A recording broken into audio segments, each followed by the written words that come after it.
और मेरे कॉलेज में एक बंदा था, मतलब हमारे ऐसे सब्जेक्ट बैक थे तो वहाँ पे वो खड़ा था। उसने एक बात कही थी, वो मुझे बहुत अच्छी लगी। मतलब जैसे कि हमारे सब्जेक्ट बैक थे और कोई के उस टाइम पे क्लियर था।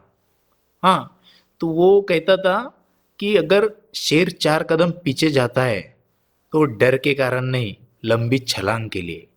और वही हमारे दिमाग में बैठ गया, फोकस ऑन स्टडी। अगर आप भी स्टडी के ऊपर फोकस नहीं कर पाते तो ये स्टोरी सुनिए। ये कोई फेक स्टोरी नहीं है, ये मेरी रियल स्टोरी है, मेरा रियल टाइम एक्सपीरियंस है। मैं 10th और 12th तक एक एवरेज स्टूडेंट था। उसके बाद मैंने डिप्लोमा में एडमिशन ली सिविल इंजीनियरिंग को। वहाँ पे भी मुझे कुछ समझ में नहीं आता था। फिर थर्ड सेम के पेपर आए, मैं डायरेक्ट सेकंड ईयर था 12th के बाद। तो मेरे थर्ड सेम के पेपर आए, पहला ही पेपर था M3 का, मुझे उसमें का कुछ नहीं आ रहा था। मेरे सामने मेरा एक फ्रेंड बैठा था, वो थोड़ा सा होशियार था। मैंने उससे पूछा कि मेरे को 2-3 एग्जाम्पल्स दिखा जिससे कि मैं पेपर निकाल पाऊँ, लेकिन उसने मना कर दिया। उसने मना कर दिया। उस टाइम पे मुझे उस बात का अच्छा भी लगा और बुरा भी लगा। फिर वो पेपर मैंने ब्लैंक छोड़ा और घर पे गया और अपने आप से कहा कि तूने यहाँ एडमिशन अपने दम पे लिए, तो सब्जेक्ट भी तुझे खुद ही निकालने पड़ेंगे। और मैंने फिर खुद से कमिटमेंट की कि मैं इस बंदे से ज़्यादा परसेंट लेके दिखाऊंगा। और उस थर्ड सेम के पूरे पेपर मैंने ऐसे ही दिए क्योंकि मुझे कुछ आता नहीं था और पढ़ाई में मन नहीं लगता था। और मेरे जब रिजल्ट लगा तो मेरे ऑल सब्जेक्ट बैक थे। और उस टाइम पे मेरे सामने वाला बंदा और कुछ बंदों के 2-2 3-3 सब्जेक्ट क्लियर थे, मेरे ऑल बैक थे। फिर मुझे एक फ्रेंड मिला मेरे ही गांव का, तो मैं उसके साथ मिलकर स्टडी करता था। उसकी ट्यूशन्स थी, तो मेरी तभी ट्यूशन्स नहीं थी। तो मैं उसके ट्यूशन्स के बुक पर से पढ़ाई करता था। उसके घर पे जाके कुछ उससे पूछता था जो मुझे समझ में नहीं आता था, वो अच्छे से बताता था। तो वो जब सिखाता था, कुछ कुछ चीज़ें मुझे बताता था और वो मुझे समझ में आती थी, तब मुझे पता चलता था कि मैं, मतलब मेरे अंदर भी क्षमताएं है, मैं भी कुछ कर सकता हूँ, मैं भी पेपर्स लिख सकता हूँ और क्लियर कर सकता हूँ। फिर मेरी अच्छी खासी पढ़ाई होने लगी।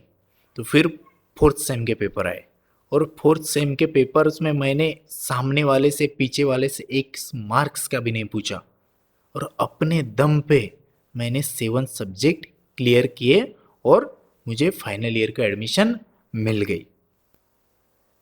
और उस टाइम पे मतलब जो मेरे फ्रेंड्स थे जिनके 2-2 3-3 सब्जेक्ट क्लियर थे, वो DC हो गए थे।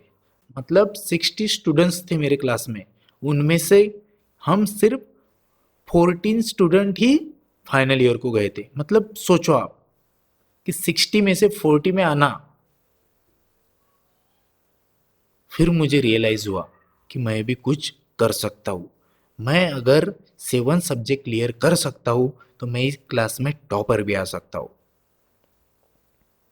फिर जो फ्रेंड्स से मैं पूछता था कि पढ़ाई कैसे करनी है, क्या करनी है, वही मुझसे पूछने लगे कि तूने इतने सब्जेक्ट कैसे निकाले, तू पढ़ाई कैसे करता है, हमें भी सिखा, हमें भी बता।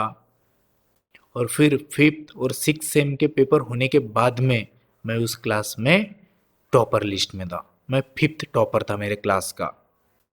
मैंने जो कमिटमेंट की थी अपने आप से कि मैं इस बंदे से ज़्यादा परसेंट लेके दिखाऊंगा, तो उस बंदे से 3% मुझे ज़्यादा ही थे मेरे क्लास में। इसलिए आपके ज़िंदगी में दो लोगों का होना बहुत ज़रूरी है।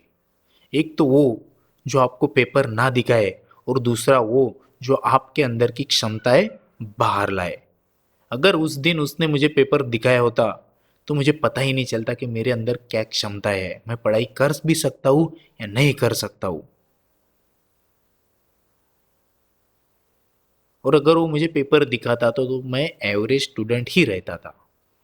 और दूसरा वो बंदा जिसके साथ मैं पढ़ाई करता था, जिसके साथ पढ़ाई करके मुझे रियलाइज हुआ कि मेरे अंदर क्या क्षमता है, मैं भी पढ़ाई कर सकता हूँ, मैं भी टॉपर लिस्ट में आ सकता हूँ।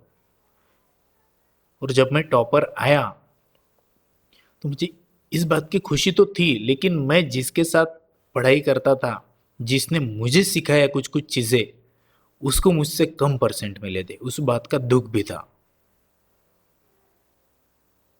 फिर वो भी मुझे पूछने लगा कि तू कैसे पढ़ाई करता है।